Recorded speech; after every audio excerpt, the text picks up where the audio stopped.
for our next guest, I want to introduce one of the sort of long-term entrepreneurs in this space. Kallol here has been in entrepreneurship for, I think, 4 ventures now. He's had multiple exits, and this is his latest venture. He is building Verified Network, which is a platform entirely dedicated to the tokenization of real-world assets, exactly the sort of thing that we're doing. Now, he says that they are essentially like the plumbers of the system. I think that's a little bit unsexy. It's actually the critical underlying infrastructure, and it really dovetails a lot with what we do at Gamma Prime, because Gamma Prime is taking things like hedge funds and bringing them on-chain. But our thing is distribution. It's essentially this. It's the events and getting that out there. But to make it regulatory compliant in a way that funds would actually be willing to do is going to take something like Verified Network. So please give it up for our next speaker, Kallol Borah.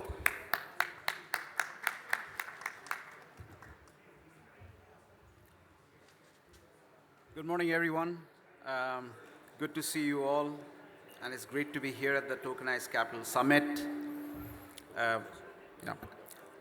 My name is Kallol Borah. I run a group of companies called the Verified Network, and we effectively, as I was introduced, run the plumbing as far as tokenized real-world assets are concerned. And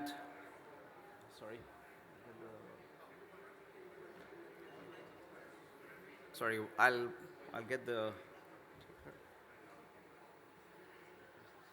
Okay. So yes, so we effectively what we do is we help asset managers issue tokenized products where the underlyings are real-world assets. We distribute tokenized RWAs, and then we help service them. So it's a group of companies. The Verified Network is not a legal entity, but it's a group of companies that is spread across Switzerland, Luxembourg, the UK, and India, with different companies doing different things. The Luxembourg company is a securitization platform. We effectively securitize assets, issue products out of compartments or SPVs where the strategies are managed by asset managers. Distribution is then handled out of the legal entity, which is based in a free zone in India. It's a company called VSV Securities, and it is capable of handling and onboarding investors globally. So that's a distribution, and we distribute through both traditional channels, wealth managers, but also digital platforms and DeFi protocols. Once the product is distributed, of course, investors need to be onboarded. We need to be regulation compliant with KYC, AMLA norms everywhere. Some investors need advice. Custody needs to be arranged. Corporate actions need to be processed. So the entire life cycle that is to manage the servicing of a tokenized product is something that is handled. The UK entity is an FCA licensed investment advisor, broker-dealer. So that is again a counterparty for really trading underlying assets that underlie tokenized assets. So that is our business, and I'm here to actually talk about more about and go in depth a little bit into the state of RWAs, where we go from here, what are the opportunities, what are the challenges, and really some of the processes around issuing and distributing and servicing tokenized assets. So this is, of course, something this is a slide that I took from rwa.xyz. I think it's a very well compiled resource on different tokenized assets. And I think this is what we all know today. Most tokenized RWAs are really now concentrated around treasury funds and money market funds. Also a lot of tokenized private credit, thanks to the need for yield on different DeFi protocols such as Morpho and others. So if tokenized treasuries were 10 billion, tokenized private credit is actually significantly higher than what I thought at 19 billion. And then you have stocks and commodities and bonds. So if you look at the assets under management or the TVL on treasuries and credit, it makes up for most of what tokenized RWAs are doing today. But the number of holders, token holders, the distribution is actually far more larger for tokenized stocks and commodities. Stocks, of course, I think we heard about Dinari, and there is X stocks. And then on commodities, we got Tether Gold, and there is Paxos and all the gold-based sort of products. So the number of holders in those are far larger, right? Compared to, of course, tokenized markets, you got the traditional markets on the right side where, you know, the market caps are far more larger with stocks and bonds in excess of 100 trillion. And then real estate, of course, a very large space. And then private equity, private credit is at least $10 trillion. So compared to, I think, so RWAs have a long way to go beyond just tokenizing treasuries and private credit. We, of course, help asset managers, strategy managers issue products. And I think it needs to be demystified a bit as to how a product is issued, what is an asset. So this is a very basic slide. I just thought it'll make some sense. So first of all, I think assets could be securities, assets could be shares in a business, assets could be shares in a fund, or they could be just loans that somebody writes out, or some real estate. So those are really underlying assets, right? If you have securities like shares or funds or shares in a business, they typically go into a depository in any country. Every country has a depository, and the depository is nothing but a centralized database that has a record of all securities and issuers in that particular country. And funny thing is, when we talk about RWAs and tokenized stocks, we're only talking about tokenizing listed stocks. We're not talking about tokenizing things which are private, right? A depository has got both listed and unlisted securities in it. And we integrated with through custodians in Switzerland. We are integrating with we integrated through custodians on multiple depositories. And the chart below kind of shows that in Switzerland, for example, the depository has got 800,000 or 750,000 plus at least securities, while the listed on the Swiss Stock Exchange, including structured products and equities, it's effectively 50,000 products. So you've got 10% listed and 90% unlisted. In India, which is also my home country, the number of companies in the depository is actually 45,000, but the number of listed companies on the exchanges will be, I think, 3,000 or 4,000. So, which really means that RWAs and tokenizing RWAs, the basis for that has to be just more than what is already listed. The assets are really locked up with depositories. I mean, those are all visible to depositories, but not visible to investors most of the time. So you have the business and fund shares going to depository. You've got loans in real estate that goes into SPVs. We obviously set up SPVs for our clients in Luxembourg, in Jersey, in different jurisdictions which are friendly for setting up SPVs, which are basically ring-fenced from a point of view of risk. And if it's a depository, if it's a security which is already in a depository, we can issue a depository receipt, a tokenized depository receipt.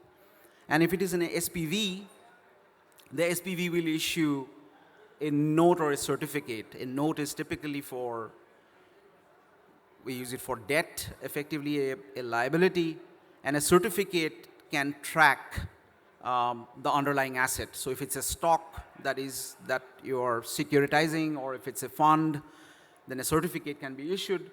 And the receipt tokens and the tokenized notes and certificates will then go into a DLT, which is the ledger, which is the blockchain. It could be any blockchain. And then you have the investors who are effectively just transacting using wallets.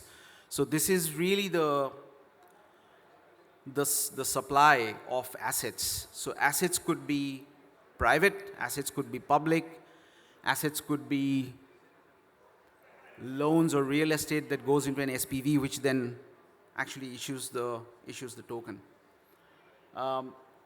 This is the life cycle which we manage as well. This is quite important for managers or for anyone who is trying to issue or manage securities that are tokenized.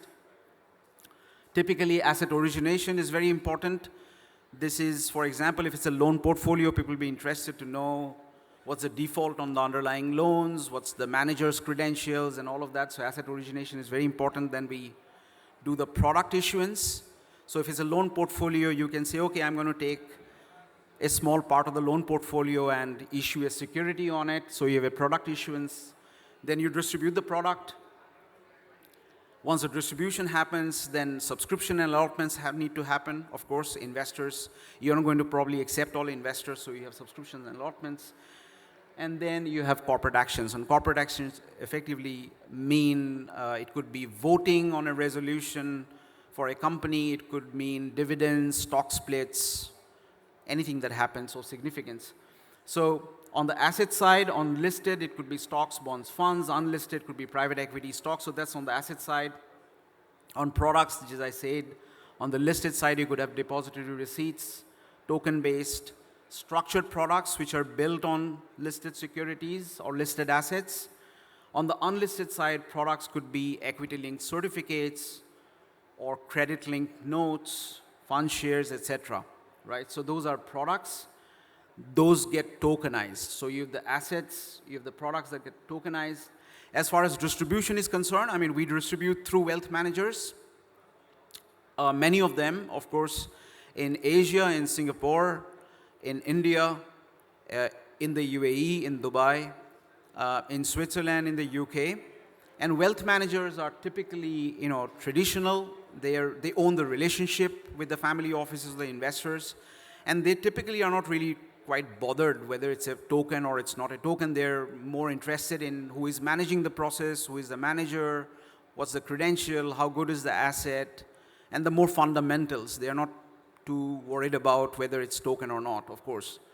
Some wealth managers might get driven away by, they are not very educated about token-based securities. But so that's our wealth management channel, which is very large. We also are working with several DeFi protocols and curators to effectively deploy markets on DeFi protocols like Morpho. I think Euler is another one that we're looking at. We're doing some integration with Compound. So DeFi for distribution. I think Gamma Prime is also a distribution platform for tokenized securities or RWAs. And then more interestingly, trading venues. I think exchanges that are sort of licensed to distribute tokenized securities is increasingly more interesting for us. So crypto exchanges have got a lot of volumes. Crypto exchanges like Binance or Bybit have got lots of volumes. They've got lots of users.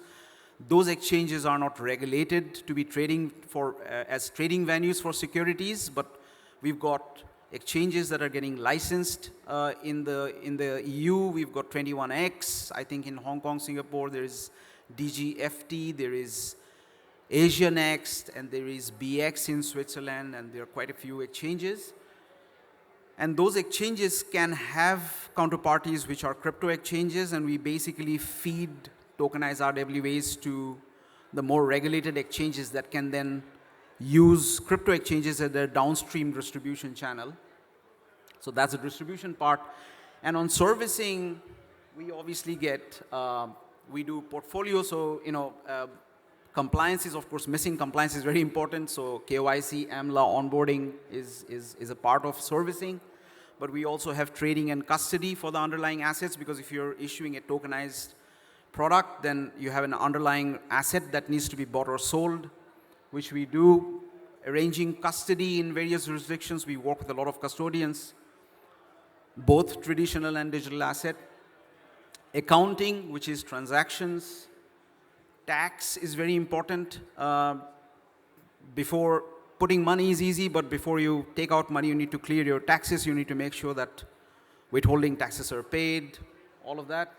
Calculations, NAV is very important to be done on a daily basis, corporate actions. So this is what we manage, the entire food chain, supply chain, from working with asset originators, issuing products, distribution, and servicing. This is our bread and butter business.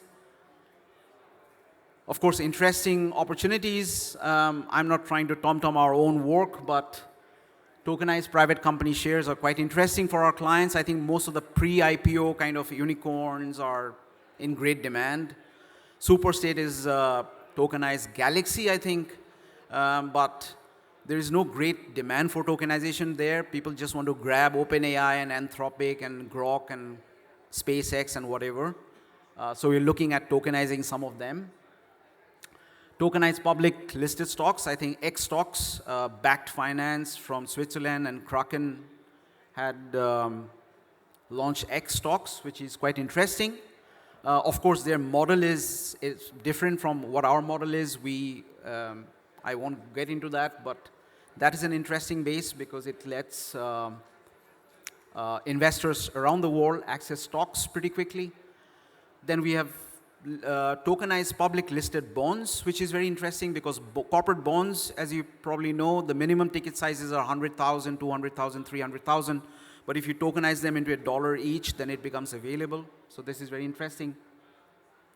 Morpho on private credit, tokenized Tether gold for tokenized commodities, and then, of course, tokenized art and collectibles. So these are all interesting sort of potential opportunities for RWAs. I think I'm crossed my time, and I'm done with my presentation. You can get in touch with me on Telegram or on my email if you've got any inquiries, or feel free to meet me. Thank you so much.